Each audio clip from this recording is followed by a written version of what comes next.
The happiness of your life depends upon the quality of your thoughts.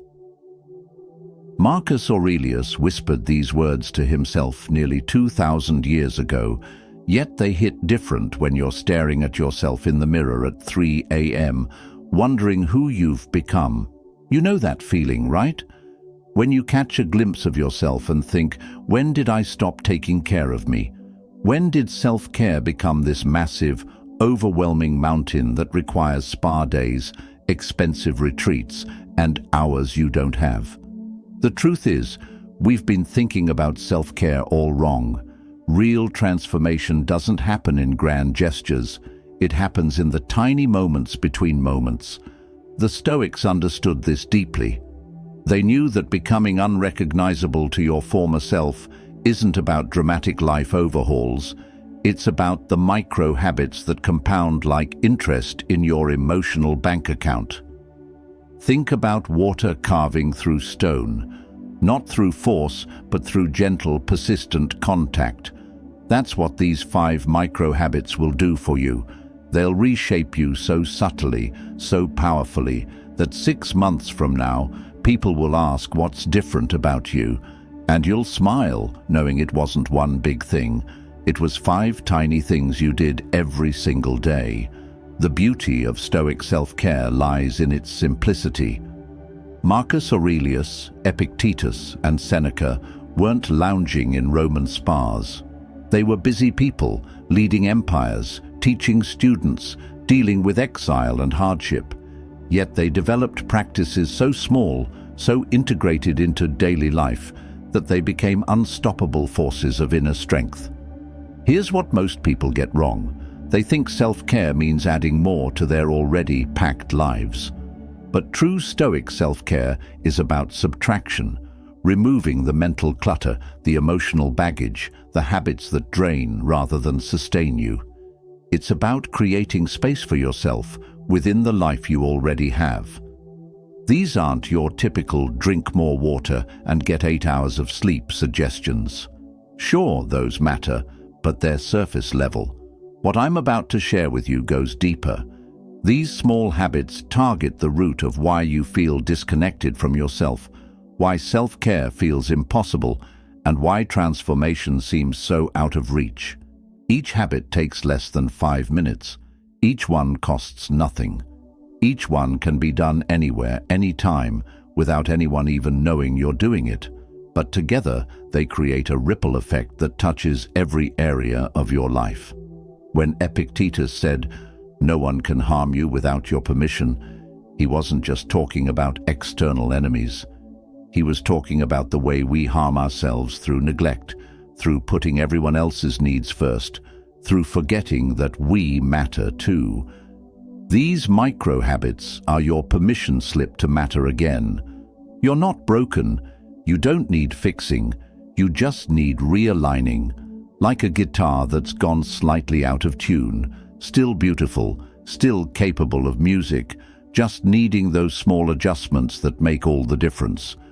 The person you're becoming is already inside you, waiting. These habits aren't creating someone new. They're revealing who you've always been underneath the stress, the overwhelm, the constant giving without receiving. They're archaeological tools, gently brushing away the dust to reveal the masterpiece beneath. So, here's what's going to happen. You're going to start small, ridiculously small. So small that your brain can't resist. So small that even on your worst days, you can still show up for yourself.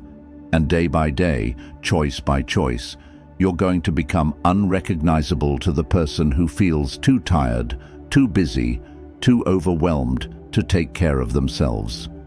Before we dive in, hit that like button, share this video with someone who needs to hear this message, and subscribe to this channel for more practical Stoic wisdom that actually works in real life. And please don't skip any part of this video. Activate this mindset by typing it below. I create massive transformation day by day. Ready? Let's begin your journey to becoming unrecognizable. Number 1. the 2-minute morning mind sweep. You have power over your mind, not outside events. Realize this, and you will find strength. Marcus Aurelius wrote these words in his personal journal, never intending for anyone else to read them. Yet here we are, 2,000 years later, finding exactly what we need to hear. Your mind wakes up cluttered. It's not your fault. While you slept, your subconscious was busy processing yesterday's stress, tomorrow's worries, and that weird dream about your high school math teacher. You open your eyes, and immediately the mental chaos begins. What's for breakfast? Did I send that email? Why did I say that thing last week? What if the meeting goes badly today? This is where most people reach for their phones, hoping social media will somehow organize their thoughts. Spoiler alert, it doesn't. Instead, you're adding more mental clutter to an already overwhelmed system. It's like trying to clean a messy room by dumping more stuff on the floor. The first micro-habit that will make you unrecognizable is what I call the 2-minute morning mind sweep. Before you check your phone, before you brush your teeth, before you do anything else, you're going to sit on the edge of your bed and do one simple thing. Acknowledge what's in your mind without judgment. Here's how it works. Set a timer for 2 minutes. Close your eyes or keep them soft focused on the floor. Now, imagine your thoughts are clouds drifting across the sky of your consciousness. You're not trying to stop them, control them, or change them. You're simply noticing them. Oh, there's anxiety about the presentation. There's excitement about dinner tonight. There's that song stuck on repeat. There's worry about my sister. The Stoics called this practice prosos, a continuous attention to the present moment and to what's within our control. Epictetus taught his students that we suffer not from events themselves, but from our judgments about events. This morning practice helps you see the difference between what's actually happening, thoughts arising in your mind, and what you're making it mean. These thoughts define my reality. What makes this different from meditation? You're not trying to achieve some perfect state of peace. You're not fighting for emptiness or bliss. You're simply taking inventory, like a store manager checking what's on the shelves before opening for business. This makes it accessible for everyone, even if you've never meditated in your life. Most self-care practices fail because they require you to be someone you're not. This one works because it meets you exactly where you are. Anxious, perfect, tired, that's fine too. Angry, welcome that too. The magic isn't in feeling different. It's in developing a different relationship with whatever you're feeling. Within a week, something shifts. You start noticing patterns. Oh, I always wake up worried about money on Mondays. I only feel that chest tightness when I haven't talked to my mom in a while. That underlying sadness shows up whenever I'm between projects. These aren't problems to solve in those 2 minutes. They're simply information to acknowledge. By week 2, you'll notice something remarkable happening throughout your day. When stress hits, there's a tiny pause where you remember, oh, this is just another thought cloud drifting through. You start responding instead of reacting. You begin choosing your emotional states instead of being hijacked by them. The ripple effects are profound. Your relationships improve because you're not carrying the chaos of your morning mind into every conversation. Your productivity increases because you're starting from clarity instead of confusion. Your self-compassion grows because you're practicing radical acceptance of your inner experience. The beautiful thing about this habit is its portability. Stuck in traffic? 2-minute mind sweep. Waiting for your coffee to brew? Mind sweep. Before a difficult conversation? Mind sweep.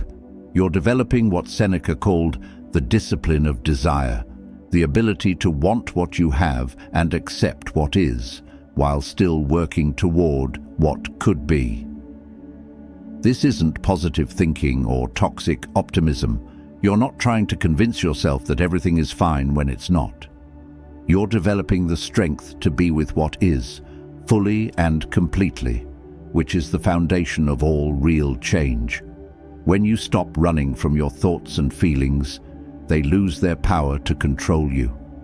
The person who does this consistently for 30 days becomes unrecognizable to the person who used to be ambushed by their own mind every morning. They walk through the world with a quiet confidence, knowing that whatever thoughts arise, they have the capacity to hold them with grace. Speak this truth into your life. Comment it now. I greet my thoughts with curiosity, not fear. Number 2. The Gratitude Archaeology Dig. Every new beginning comes from some other beginning's end. Seneca understood that transformation isn't about adding more good things to your life. It's about discovering the good that's already there, buried under layers of habit and assumption. Here's the problem with most gratitude practices. They're surface level and generic. I'm grateful for my family, my health, my job. Sure, these things matter, but after a few days, your brain starts to tune out. It's like saying fine when someone asks how you are. Technically true, but missing all the rich detail that makes life meaningful. The second micro-habit that will make you unrecognizable is what I call gratitude archaeology. Instead of skimming the surface of obvious blessings, you're going to dig deeper, looking for the hidden treasures that most people miss entirely. Here's how it works. Once during your day, whenever you remember, you're going to become a detective of your own experience. You're looking for one specific thing that went right. But here's the twist.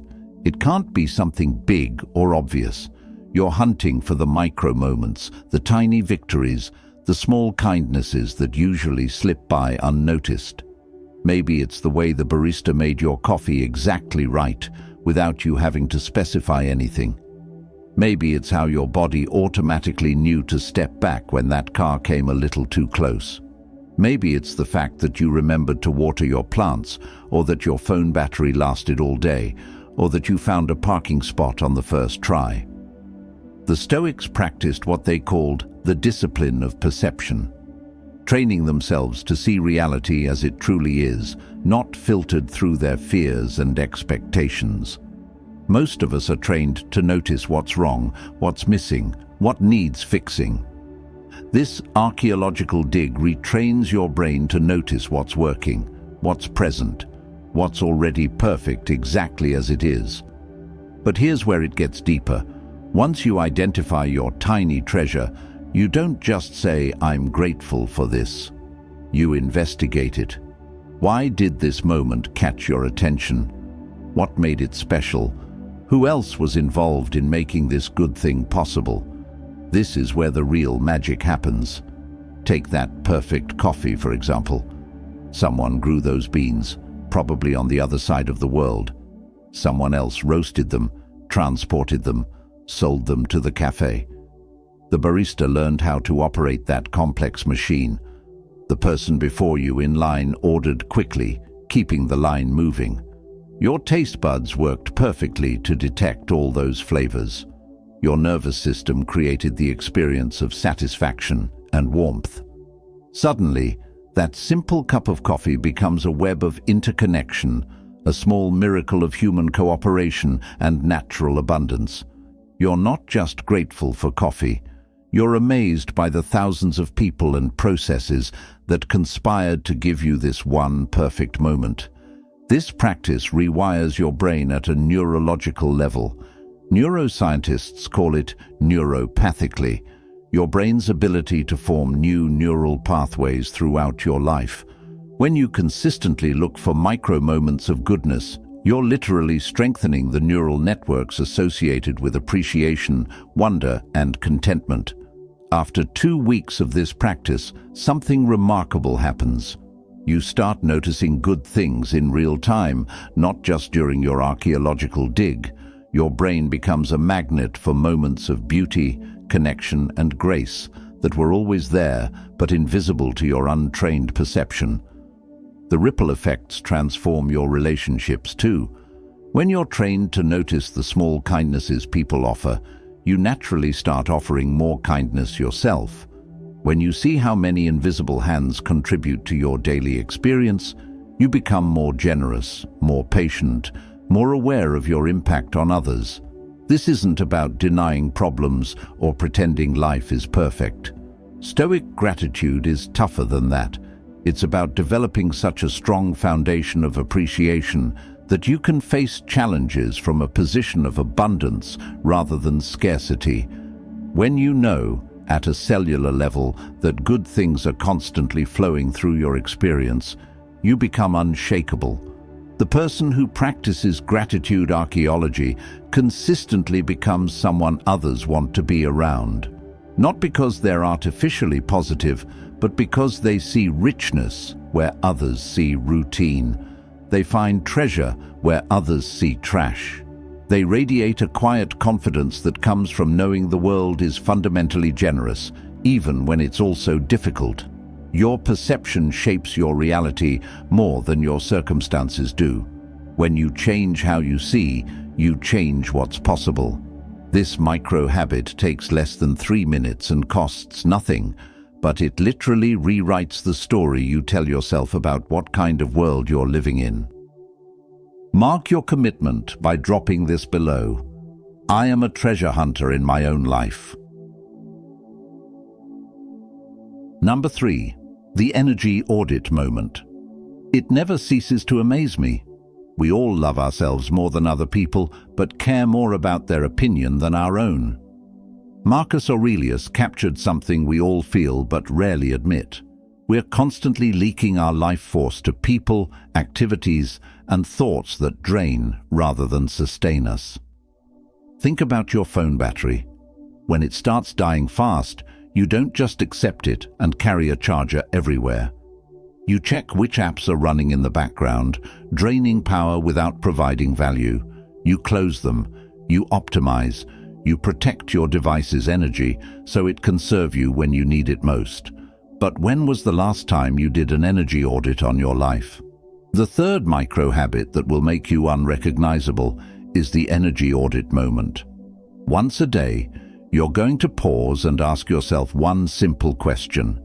Right now, am I gaining energy or losing it? Then you're going to act on that information like your life depends on it, because it does. Here's how it works. Set a random alarm on your phone or attach this practice to something you do daily, like washing your hands or opening the fridge. When the moment comes, stop whatever you're doing and tune into your body.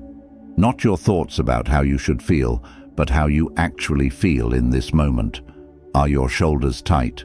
Is your breathing shallow? Does your chest feel heavy or light? Is there tension in your jaw? These aren't just physical sensations. They're your body's early warning system, telling you whether your current situation is nourishing or depleting you. The Stoics understood that we have limited energy and attention.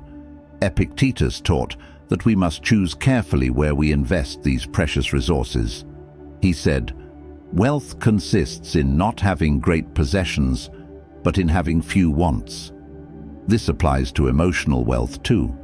It's not about having more energy, but about protecting the energy you have. Most people live their entire lives reacting to energy drains instead of preventing them. They wait until they're completely burnt out before they make changes. But by then, they're making decisions from a place of depletion, which usually leads to more depletion. It's like trying to navigate when you're already lost, much harder than staying on track in the first place. During your energy audit moment, you're not just noticing, you're taking immediate action. If you discover you're being drained, you have 3 options. Change the situation, change your response to the situation, or remove yourself from the situation entirely. The key is acting in that moment, not filing it away for someday. Maybe you realize you're scrolling social media and feeling worse with each post. Close the app. Maybe you notice you're in a conversation that's going in circles, draining everyone involved. Gently redirect or excuse yourself. Maybe you're holding tension in your body from a disagreement this morning. take 3 deep breaths and consciously release it. This isn't about becoming selfish or avoiding all difficult situations. It's about developing what psychologists call emotional granularity, the ability to distinguish between different types of discomfort. Some discomfort comes from growth, challenge, and meaningful effort. This kind energizes you even when it's difficult. Other discomfort comes from situations that deplete without purpose, relationships that take without giving, and thoughts that spiral without resolution. The energy audit moment teaches you the difference. It helps you distinguish between the good kind of tired that comes from using your gifts fully and the bad kind of tired that comes from betraying yourself repeatedly. Between the satisfying challenge of learning something new and the exhausting drain of people-pleasing. Between healthy solitude and isolating withdrawal. Within a month of this practice, you'll develop what I call energy intuition. You'll start sensing energy shifts before they become overwhelming. You'll catch yourself saying yes to things that drain you before you're already committed. You'll notice when you're around people who lift you up versus people who pull you down, and you'll start making choices accordingly. This micro-habit creates a protective boundary around your well-being that's not rigid or defensive, but intelligent and responsive. You become like a skilled gardener who knows the difference between soil that will help plants thrive and soil that will stunt their growth. The person who consistently protects their energy becomes magnetic, not because they're always happy or positive, but because they have energy available for what matters. They show up fully because they haven't scattered themselves across a dozen energy drains. They have presence because they're actually present, not running on empty and going through the motions. Your energy is your life force. How you spend it determines not just what you accomplish, but who you become. This simple daily audit ensures you're investing in appreciation rather than depreciation, in relationships that multiply your energy rather than divide it. If you're ready to live this, write it in the comments. I protect my energy like the precious resource it is. Number 4, the compassion reset breath. Be kind, for everyone you meet is fighting a hard battle. This quote, often attributed to Plato, captures a truth that modern neuroscience now confirms. Our brains are wired for survival, not kindness. We're constantly scanning for threats, judging situations, and protecting ourselves from perceived dangers. But here's what's fascinating. The person we're harshest with isn't usually others, it's ourselves. Listen to the voice in your head for just 5 minutes. Notice how you talk to yourself when you make a mistake, when you're running late, when you don't meet your own expectations. Would you talk to a friend that way? Would you talk to a stranger that way? Most of us have an internal critic that would make a drill sergeant seem gentle. The 4th micro-habit that will make you unrecognizable is the compassion reset breath. It's designed to interrupt the cycle of self-judgment that runs in the background of most people's minds, creating space for the kind of inner kindness that changes everything. Here's how it works. Whenever you catch yourself in self-criticism, and you will multiple times a day, you're going to take one conscious breath and silently say, "I'm doing the best I can with what I know right now." That's it. One breath, one gentle reminder. But the effects compound in ways that will surprise you. The Stoics understood that we suffer twice, once from the actual problem and again from our judgment about the problem. Epictetus taught that it's not what happens to you, but how you react to it that matters. But most of us skip right past the event and go straight to beating ourselves up about our reaction to the event. We stub our toe and then call ourselves clumsy. We forget someone's name and decide we're terrible with people. We feel anxious and judge ourselves for feeling anxious. This creates what psychologists call second arrow suffering. The first arrow is the original pain. You made a mistake, you're feeling overwhelmed, you said something awkward. The The second arrow is the pain you inflict on yourself by judging the first pain. The compassion reset breath stops the second arrow before it lands. What makes this different from positive affirmations or self-help mantras? You're not trying to convince yourself that you're perfect or that mistakes don't matter. You're simply acknowledging reality. You are doing the best you can with your current level of awareness, skills, and emotional capacity. This isn't lowering standards. It's recognizing that growth happens from a foundation of acceptance, not criticism. Think about how you learned to walk as a child. You fell down hundreds of times. Did you spend time judging yourself for falling? Did you decide you were a failure at walking? Of course not. You got back up and tried again because there was no internal critic telling you that falling meant something about your worth as a person. The compassion reset breath returns you to that natural state of learning without self-attack. It creates what researchers call psychological safety, the internal environment where growth and change actually become possible.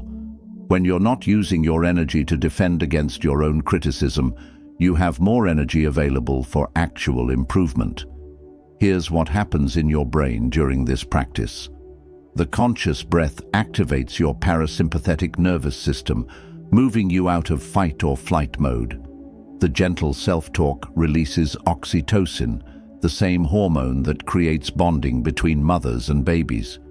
You're literally rewiring your neural pathways to default to kindness instead of criticism. After practicing this for 2 weeks, something remarkable happens. The voice in your head starts to shift. Instead of immediately jumping to harsh judgment when something goes wrong, there's a pause, a gentleness, a curiosity about what you can learn rather than a rush to condemn what went wrong. This internal shift changes everything external too. When you stop attacking yourself, you naturally stop attacking others. When you give yourself room to be human, you extend that same grace to everyone around you. Your relationships deepen because people feel safe around someone who has made peace with their own imperfections. The ripple effects extend to your productivity and creativity too. When you're not wasting mental energy on self-judgment, you have more capacity for problem-solving, innovation, and joy. You take more risks because failure isn't tied to your identity. You recover faster from setbacks because setbacks don't mean anything about who you are as a person. This micro-habit is especially powerful because it doesn't require you to remember to do it. Your own inner critic becomes the reminder. Every time you catch yourself in self-judgment, you have an opportunity to practice. The very thing that used to drain your energy becomes the gateway to restoration. The person who consistently practices self-compassion becomes unrecognizable to their former self-critical self. They move through the world with a quiet confidence that comes from unconditional self-acceptance. They inspire others not through perfection, but through their willingness to be beautifully, imperfectly human. Declare this boldly below so the world knows what you're becoming. I speak to myself with the kindness I deserve. Number 5, the Daily Done Declaration. At the end of each day, before you go to sleep, ask yourself, what wounds did I heal? What failings did I resist? Where can I show improvement? In this way, the soul is put at rest through the daily scrutiny. Seneca wrote these words in his letters, practicing what he preached by reviewing his days, not with harsh judgment, but with loving awareness. Here's the brutal truth about modern life. We're trained to focus on what we didn't accomplish. The email's still in our inbox, the project that's taking longer than expected, the conversation we should have had but didn't. We go to bed carrying the weight of incompletion, and we wake up already behind. It's exhausting, and it's completely optional. The 5th micro-habit that will make you unrecognizable is the Daily Done Declaration. Before you close your eyes each night, you're going to spend exactly 2 minutes celebrating what you actually accomplished, no matter how small, instead of dwelling on what you didn't finish. Here's how it works. As you're lying in bed, before sleep takes over, you're going to mentally scan your day and identify 3 things you completed, handled, or moved forward. But here's the twist. They can't be big, obvious accomplishments. You're looking for the micro-victories, the small acts of care, the tiny steps forward that usually go unnoticed and uncelebrated. Maybe you responded to a text from a friend who was having a hard time. Maybe you chose the salad instead of the fries. Maybe you held the elevator for someone running to catch it. Maybe you organized one drawer, watered one plant, or took your vitamins.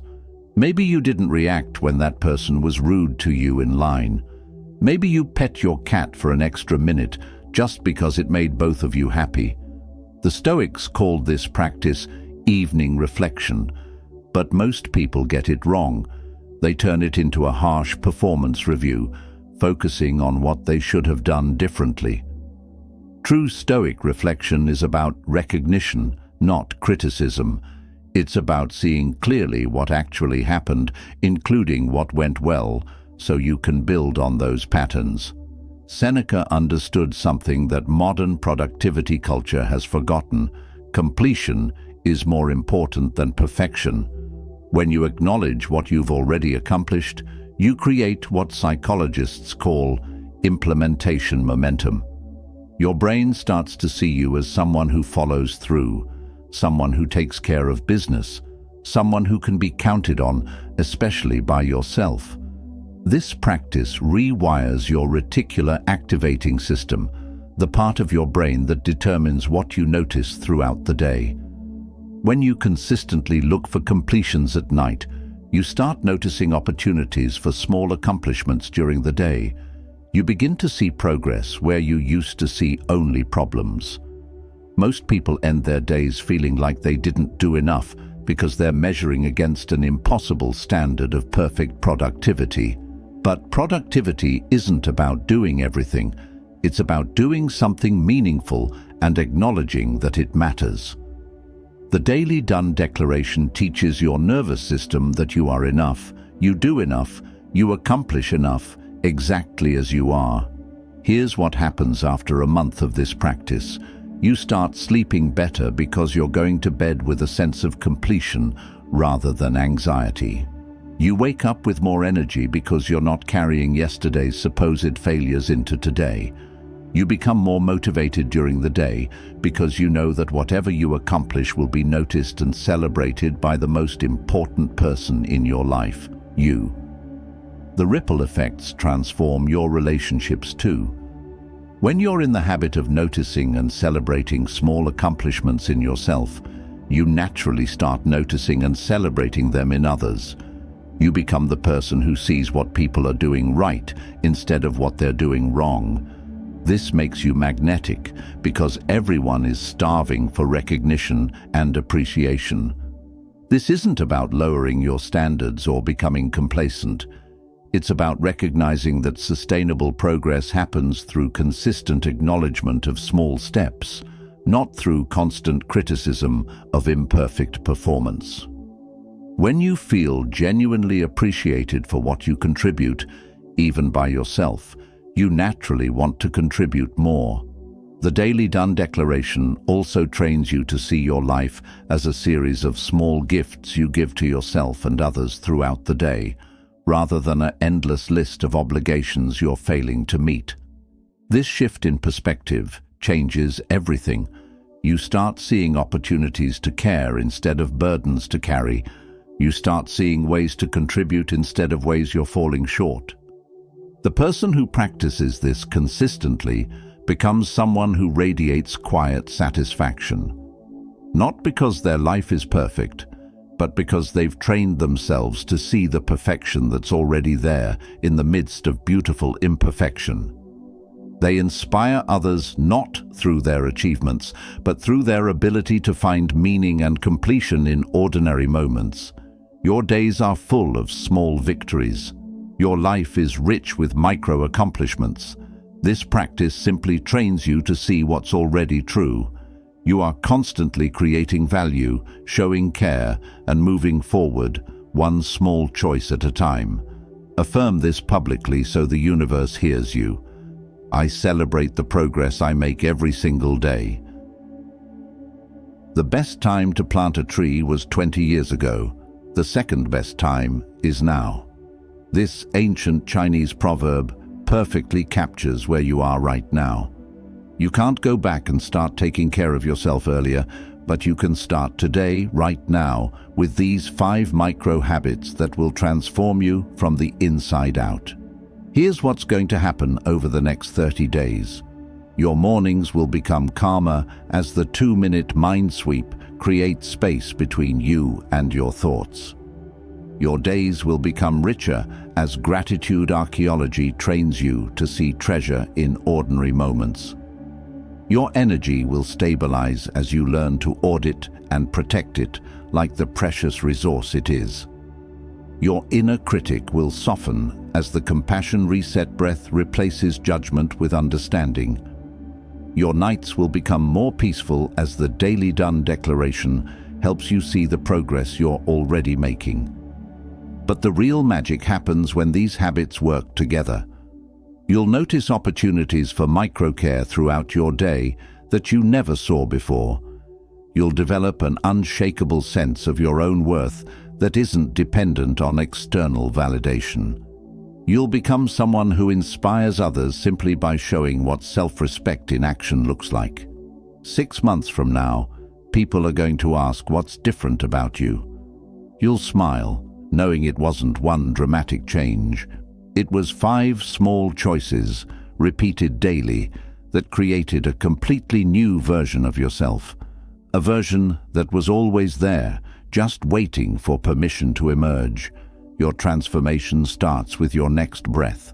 Your future self is counting on the choice you make right now. Don't wait for motivation. Don't wait for the perfect moment. Start small. Start today. Start now. Like this video if these micro habits resonated with you. Share it with someone who needs this reminder that transformation doesn't require perfection, just consistency. Subscribe for more practical wisdom that actually works. And remember, you're not becoming someone new. You're finally becoming who you've always been underneath everything else.